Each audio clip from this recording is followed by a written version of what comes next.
কাদিয়ানী সম্প্রদায়কে আগামীর পার্লামেন্টে রাষ্ট্রীয়ভাবে অমুসলিম এবং কাফের ঘোষণা করতে হবে।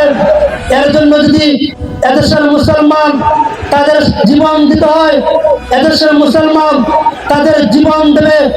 যেরকম এদেশের মুসলমান 2013 সালে মুহাম্মদ রাসূলুল্লাহ সাল্লাল্লাহু আলাইহি ওয়াসাল্লামের ইজ্জত রক্ষার জন্য 2013 সালে শাপলা চত্বরে রক্ত দিয়েছে, জীবন দিয়েছে। ঠিক তেমনিভাবে এর চেয়ে যদি আরো পরিমাণ যদি রক্ত দিতে হয়, জীবন দিতে হয়, এদেশের জন্মকাল মুসলমান, এদেশের আশিকে রাসূলরা নবীর জন্য ও রাসূলের জন্য যদি রাজপথে জীবন দিতে হয়, জীবন দিয়ে দিবে।